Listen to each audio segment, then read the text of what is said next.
Meron po akong hindi magandang alaala nung nag-aaral po ako dito sa Pilipinas. Nung elementary pa lang po ako, as a Korean, nabubuli din po ako. Ang naalala ko lang po, yung mga lalaki sa classroom namin, parang, pwede ko ba itong i-explain? Annyeonghaseyo! Ako po si Hana Cho, ang inyong Korea ng may pusong Pinas! So sa ngayong video, ibabahagi ko sa inyo ano yung naging journey ko dito sa Pilipinas. Kung ipapakilala ko po muna yung sarili ko, ako po pala si Hana Cho. Isa po akong Koreana pero lumaki po ako sa Pilipinas. Magulang ko po ay both Korean at meron po akong isang kuya na si Kuya Joshua Cho. Siya po rin ay nagtuturo ng Korean sa mga Pilipino. Sa ngayon, ibabahagi ko po kung ano po yung mga pinagdaanan ko dito sa Pilipinas na hindi ko pa po nasasabi sa inyo. Opo. Ito po, ilang beses ko na talaga sinabi sa inyo na 10 buwan pa lang ako, dumating na ako sa Pilipinas. At syempre, dumating po ako dito sa Pilipinas na wala naman akong sariling desisyon kundi sa magulang ko. Kaya dun po kami tumira sa Pampanga, sa Angeles. Nag-aral po ako ng kinder dito at elementary school. Syempre, kung sasabihin natin na ano yung naging experience mo dito sa Pilipinas nung bata ka, wala po akong naalala kundi mag-jolen sa daan, mag-Chinese garter kasama ng mga kaibigan ko. Ang alam ko lang po, hindi po ako nag-aaral. Pero sa akin po, meron po akong hindi magandang alaala nung nag-aaral po ako ng elementary dito sa Pilipinas. Parang sa sobrang tagal po kasi na nangyari, hindi na po talaga klaro yung naalala ko. Pero nung elementary pa lang po ako, as a Korean, nabubuli din po ako. Kung tatanungin nyo na meron ba akong kaibigan na Pilipino nung na-meet ko sa elementary, wala po. Ang naalala ko lang po, yung mga lalaki sa classroom namin, parang lagi akong nilalait na ang lit ng mata mo.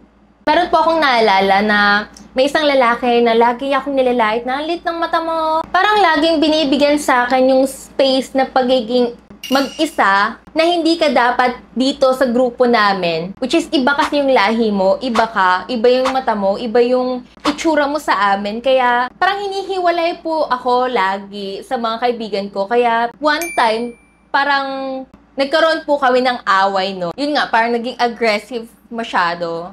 Napunta na sa...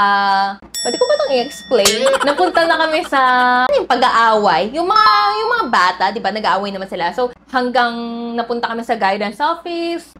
Kasama ko pa nun yung kuya ko. Tapos yung kuya ko, galit na galit din sa batang yon kasi inaway niya ako, ganun. Kaya nung bata ako, yung alaala ko lang talaga dito sa Pilipinas ay parang hindi ko talaga nararamdaman na isa akong Koreano nun. Talaga, wala akong nararamdaman na foreigner ako dito, wala akong nararamdaman na iba ako dito, pero pinaparamdam sa akin ng mga kaibigan ko or yung mga kasama kong mga bata na Pilipino na iba ako sa kanila. Parang hindi ka dapat dito sa amin, ganun. Pero kahit ganun, syempre, hindi ko pa rin po nararamdaman.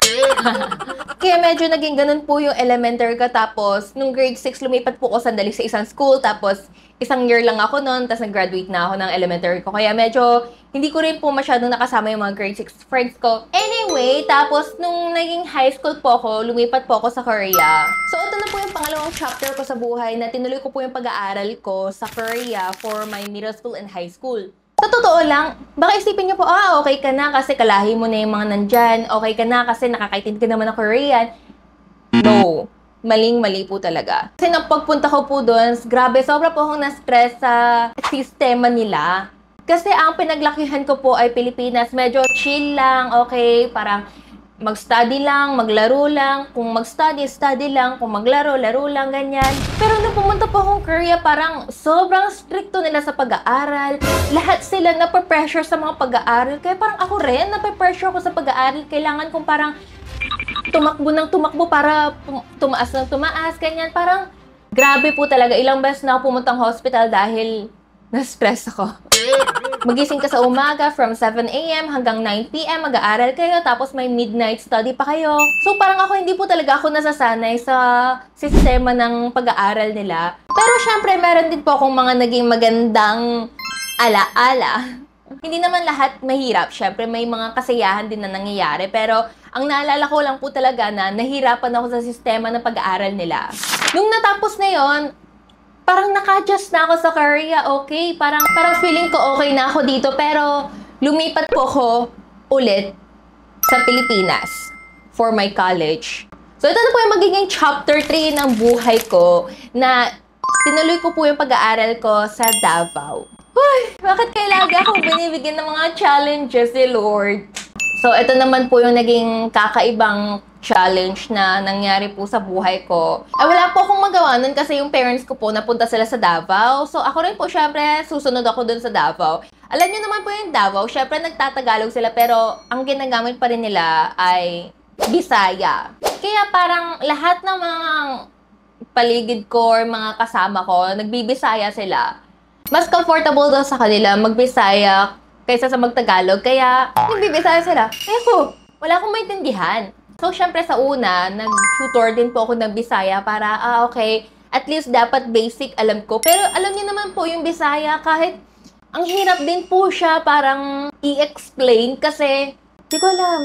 Parang pati yung teacher ko na nahihirapan siya mag-explain kung paano ba turuan yung mga grammars ng Bisaya. Syempre kahit gano'n, pinag-aralan ko pa rin yung Bisaya at meron pa rin po akong simple sentences para makapag-communicate. Ay, nakaka-challenge po talaga. So, nag-aral po ako ng 2 years sa Mindanao, sa Davao. At habang nag-aaral din po ako sa Davao, yun po kasi yung pandemic pa, kaya nag-stay po ako sa Davao mga 3 taon. Tapos, 2 taon po ako nag-aral sa Davao. Habang nag-aaral po, nahirapan po talaga ako mag-adjust sa lengguwahe nila habang nag-aaral pa ng kolehiyo ko. Sa gitna na yun, nagkasakit po kasi yung papa ko, kaya pumunta po silang Korea at lumipat na rin po akong Korea kasi hindi po nila ako maiwan dito mag-isa sa Pilipinas. At tinuloy ko po yung pag-aaral ko ng kolehiyo sa Korea. Alam niyo po yun, yung gusto ko lang naman mag-stay sa isang place pero palipat-lipat ako like, At syempre, finally, nakagraduate na rin po ako sa Korea. Sa totoo lang po, ang dami po talagang kahirapan sa pag-a-adjust sa environment. Every stage kasi iba-iba yung pinupuntahan ko. Pero hindi ko po nasasabi sa magulang ko na bakit hindi kayo nagstay sa isang lugar para mag-aral na lang ng patuloy-tuloy. Pero hindi ko rin po masisi yung magulang ko. Kaya para po sa akin, parang mas natutunan ko yung kultura ng Pilipinas at Korea at hindi lang po sa kultura pero sa lengguwahe din. Kung hindi po napunta yung magulang ko sa Davao, hindi rin po ako makakapag-aral ng Bisaya. Kung hindi rin po ako nag-aral sa Korea, hindi rin po ako makakapagturo ng Korean sa inyo. Yun nga po. Anong stage na tayo? So ngayon na nakagraduate na po ako, ang dami pong nagtatanong sa akin, Hana, babalik ka ba ng Korea? Hana, sa Pilipinas ka ba magstay? Plano mo para sa future? Sa totoo lang po, nakakabigat po sa puso yung mga ganon na question sa mga kakagraduate lang na student. Parang ako rin po, iniisip ko po na gusto pa talaga ipapatuloy yung buhay ko. Huy! Buhay! Yung magulang ko po sinasabi sa akin na uwi ka na lang ng Korea, ganon. Sa ganda dito. At syempre, meron naman po tayo nakikita recently na nangyayari dito sa Pilipinas. Alam ko po talaga maraming magaganda dito sa Pilipinas. Marami pong pwedeng gamitin para ipaunlad ang Pilipinas pero meron lang po talagang isang nagiging problema sa mga leaders na gumagabay sa bansa.